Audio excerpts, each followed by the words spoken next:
यानंतरचा part येतो तो म्हणजे काय असणार आहे, मूळ संख्या. पाठीमागल्या लेक्चरला आपण काय बघितलं होतं, नैसर्गिक संख्या असेल आणि नैसर्गिक संख्यामध्ये येणाऱ्या सम संख्या, विषम संख्या, मूळ संख्या, संयुक्त संख्या आणि त्यानंतरचा याच्यामध्ये आपण काय बघतोय, तक्ता बघतोय. त्यामध्ये आपल्याला या मूळ संख्या आणि त्याचबरोबर जोडमूळ संख्येची जी काय संकल्पना जी आहे, कन्सेप्ट जी आहे ही आपल्याला समजून जाईल.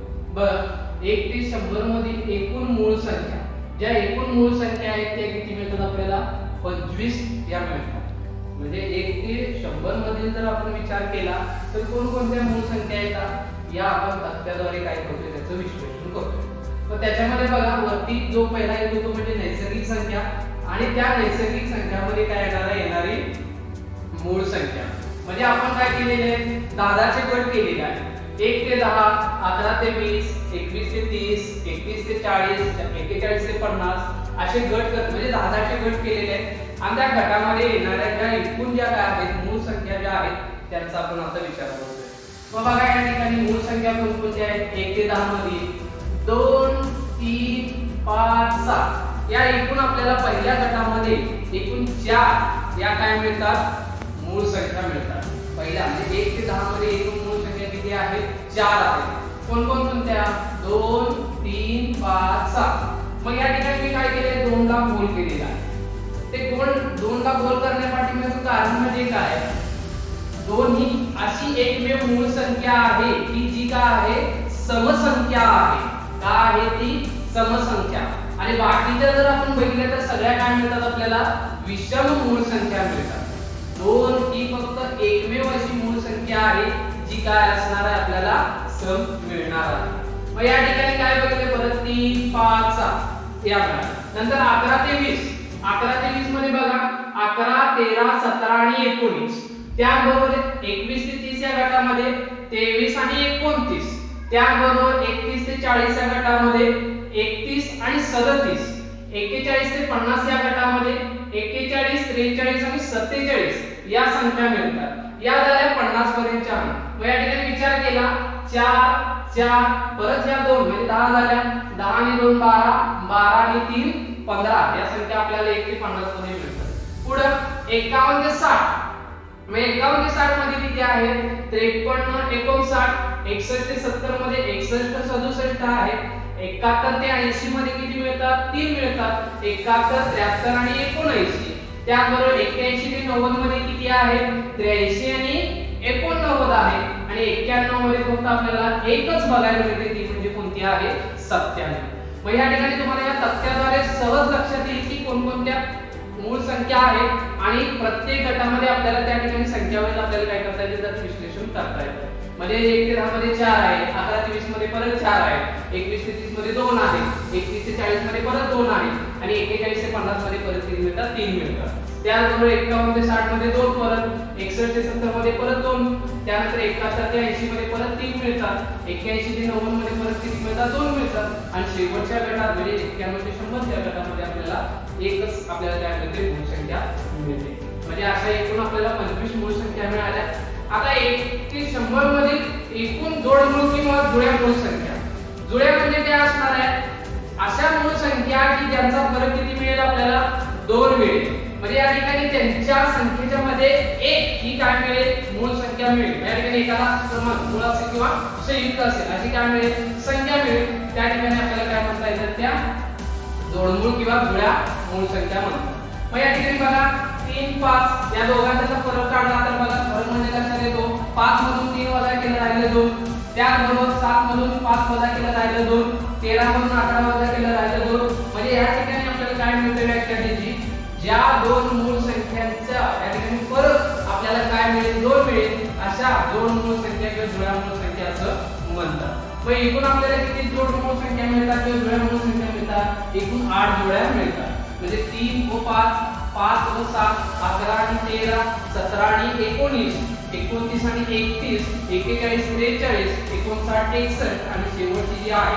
71 व 83. अशा काय मिळतात आपल्याला, एकूण 8 जोड्या या जोडमूळ किंवा जुळ्या मूळ संख्यांच्या मिळतात. त्यानंतर येतो तो सहमूळ संख्या किंवा याला दुसरा शब्द आहे सापेक्ष. सापेक्ष मूळ संख्या. मग सापेक्ष म्हणजे काय, 2 किंवा अधिक संख्यांचा जो काय असणार आहे सामायिक अविभाज्य हा किती मिळेल 1 मिळेल अशांना काय म्हटलं जातं या ठिकाणी आपल्याला सापेक्ष मूळ संख्या किंवा या ठिकाणी सममूळ संख्या म्हणतात। मग एखादं उदाहरण बघितल्यानंतर लक्षात येईल उदाहरण काय घेतलं आपण 25 आणि 28 घेतलं या दोन संख्या घेतल्या आणि या दोघांचं जर आपण काय केलं सामायिक अवयव जर पाडलं तर या ठिकाणी आपल्याला 25 चं जो काय मिळणार आहे अवयव मिळणार आहे ते काय मिळतील 1 मिळणार आहे 5 मिळणार आहे आणि 25 मिळणार आहे। त्यानंतर 28 चा आपण जर काय घेतलं सामायिक अवयव घेतलं 2 त्यानंतर बघा 1 2 त्यानंतर 7 त्यानंतर 4 म्हणजे आपण जर क्रमानं जर असं पाडलं बघा 1 गुणिले 28 2 गुणिले 14 म्हणजे या पाड्याच्या मध्ये आपल्याला असणाऱ्या जर म्हणजे या ठिकाणी संख्या जर मिळत गेल्या तर आपल्याला काय होईल सहज सोपं जाईल। मग लक्षात घ्या बघा या ठिकाणी आपल्याला एकच पुढे आपल्याला संख्या मिळणार परत 4 मिळेल मग इकडे 7 मिळेल अशा संख्या म्हणजे इकडचा गट आणि इकडचा गट आपण जर विचार केला आणि या ठिकाणी लक्षात येतं की 1 2 4 7 आणि 28 या संख्या मिळतात हे अवयव मिळतात व याच्यामध्ये आपल्याला सामायिक अवयव कोणता आहे 1 आहे हा मिळतो म्हणजे या ठिकाणी या दोन संख्या काय झाल्या म्हणायच्या सममूळ संख्या किंवा सापेक्ष मूळ संख्या असं होतं। यानंतरचा पार्ट येतो तो म्हणजे काय संख्यांची जी प्राथमिक क्रियांविषयीची नियम आहे त्या नियमाचा थोडक्यात आपण काय करू इथं अभ्यास करू। काय आहे बघा नियम मग या ठिकाणी ज्या प्राथमिक क्रिया आहेत बेरीज आहे वजाबाकी आहे गुणाकार आणि भागाकार मग या ठिकाणी आपल्याला ह्याचे नियम आपल्याला प्रत्येकी बघायचे आहेत। मग पहिल्या येथे बेरजेविषयी काय नियम आहेत बघा तर या ठिकाणी जेव्हा आपण समसंख्या अधिक समसंख्या म्हणजे दोन समसंख्यांची जर बेरीज केली तर आपल्याला उत्तर काय मिळतं ही समसंख्या मिळते। हा पहिला नियम आपल्याला क्लिअर होतो। उदाहरण बघा 14 ही समसंख्या आहे आणि 16 ही समसंख्या आहे या दोघांची बेरीज केल्यानंतर आपल्याला उत्तर काय मिळतं 30 मिळतं म्हणजे या ठिकाणी समसंख्या म्हणजे परत ही काय मिळाली आपल्याला समसंख्या। मग समसंख्येची आपण व्याख्या पाठीमागच्या लेक्चर मध्ये आपण बघितलेली आहे।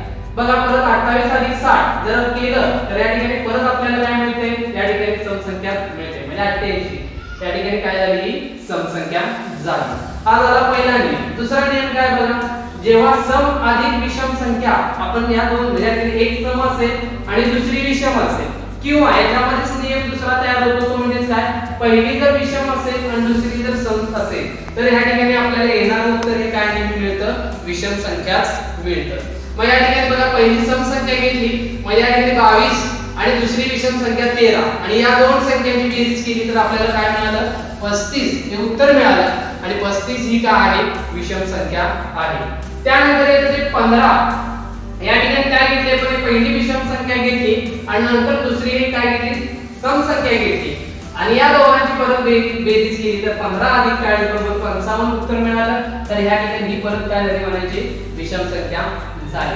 छोटे छोटे नियम आहेत समजण्यासाठी अतिशय सोपे आहेत। त्यानंतर पुढचा जो तिसरा नियम जो येतो बेरजेमधला शेवटचा जर आपण दोन म्हणजे जसं आपण सम संख्या अधिक सम संख्या केली त्याच पद्धतीने आपण विषम संख्या अधिक विषम संख्या केली तर येणारं उत्तर आपल्याला काय मिळेल सम संख्या मिळेल। उदाहरण बघा पहिलं उदाहरण घेतलं 17 अधिक 7 तर या ठिकाणी 24 मिळालं 24 ही काय आहे सम संख्या आहे। त्यानंतर परत 13 अधिक 33 केलं तर 46 उत्तर मिळालं तर या ठिकाणी आपल्याला परत काय मिळाली म्हणायची सम संख्या मिळाली म्हणजे 46 आणि 24 या दोन्ही सुद्धा काय मिळाले आपल्याला सम संख्या मिळाल्या। हे बेरजेचे 3 नियम झाले। तसेच वजाबाकीचे सुद्धा 3 नियम आहेत ते पण बघू। त्याने वजाबाकी बघा जसं आपण बेरजेची सम अधिक सम केली तशी तिथं सम वजा सम म्हणजे या ठिकाणी सम संख्या वजा सम संख्या बरोबर आपल्याला उत्तर काय मिळतं सम संख्या मिळतं। उदाहरण बघा 20 वजा 12 दोन्ही पण सम संख्या आहेत येणारं उत्तर हे काय मिळालं 8 मिळालं 8 ही काय आहे या ठिकाणी सम संख्या आहे। दुसरं उदाहरण बघा 48 वजा 16 या ठिकाणी आपल्याला उत्तर मिळतं 32 आणि 32 ही परत काय मिळते आपल्याला सम संख्या मिळते। त्यानंतर येतं जे दुसरा नियम विषम संख्या वजा सम संख्या बरोबर विषम संख्या म्हणजे त्या ठिकाणी एक विषम घेतली दुसरी सम घेतली किंवा पहिली सम घेतली आणि दुसरी विषम घेतली तरी सुद्धा आपल्याला उत्तर काय मिळतं हे विषम संख्या मिळतं।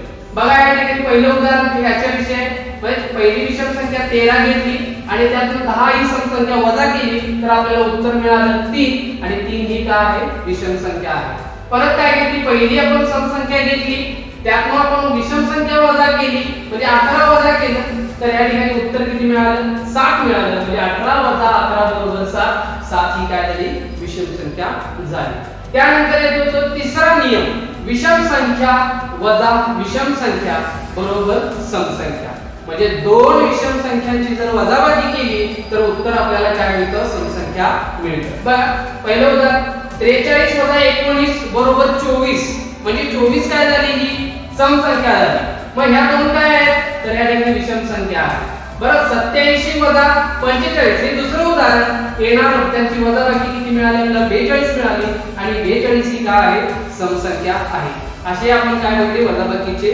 तीन नियम त्यानंतरची जी तिसरी क्रिया आहे ती म्हणजे गुणाकार बघा पहिला जो नियम आहे सम संख्या गुणिले सम संख्या येणार उत्तर हे काय मिळेल आपल्याला सम संख्या मिळेल बघा उदाहरण 10 गुणिले 4 बरोबर 40 दोन्ही पण सम संख्या आहेत येणार उत्तर 40 हे सुद्धा सम संख्या मिळेल 6 गुणिले 6 36 म्हणजे येणार उत्तर काय मिळालं आपल्याला हे सम संख्या मिळाली त्यानंतर दुसरा नियम सम संख्या गुणिले विषम संख्या किंवा विषम संख्या गुणिले सम संख्या असेल तरी सुद्धा येणार उत्तर काय मिळेल हे आपल्याला सम संख्याच मिळेल बघा 3 गुणिले 4 पहिली सम संख्या दुसरी विषम संख्या येणार उत्तर 4 एकम 12 त्यानंतर पहिली विषम संख्या घेतली नंतर सम संख्या घेतली म्हणजे 11 गुणिले 8 केलं तर उत्तर मिळालं 88 तर ही काय मिळालं आपल्याला दोन्ही सुद्धा सम संख्या मिळाल्या तिसरा नियम जो आहे विषम संख्या गुणिले विषम संख्या मग येणार उत्तर सुद्धा काय मिळेल आपल्याला हे विषम संख्याच मिळेल म्हणजे 13 गुणिले 5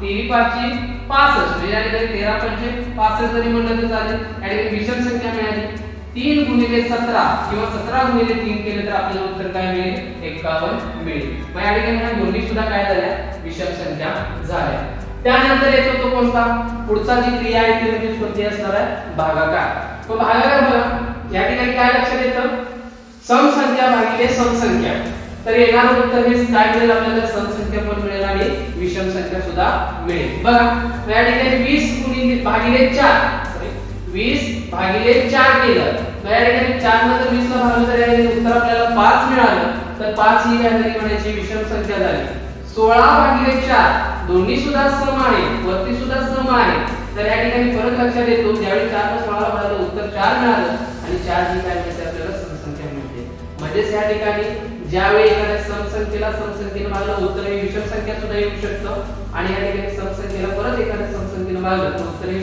सम संख्या पण येऊ शकतं ते लक्षात ठेवा नियम त्यानंतर सम संख्या भागिले विषम संख्या मग सम संख्या भागिले विषम संख्या म्हणजे काय 18 भागिले 3 तर उत्तर मिळालं 6 त्यानंतर 24 भागिले 3 उत्तर मिळालं 8 मग ह्या 8 काय झालं दोन्ही सुद्धा सम संख्या झाल्या या ठिकाणी दोन्ही सुद्धा आपल्याला काय मिळतात सम संख्या मिळतात त्याचबरोबर शेवटचा जो तिसरा नियम आहे तो काय आहे बघा विषम संख्या भागिले विषम संख्या येणार उत्तर हे काय मिळेल आपल्याला विषम संख्या मिळेल बघा 25 भागिले 5 25 आणि 5 या दोन्ही सुद्धा विषम संख्या त्या ठिकाणी भागाकार म्हणजे 5 चा भागानंतर 5 हे उत्तर मिळतं भागाकार 5 मिळतं विषम संख्या मिळाली 27 ला जर 9 ने भागलं तर उत्तर किती मिळालं 3 मिळालं आणि 3 ही सुद्धा काय आहे विषम संख्या आहे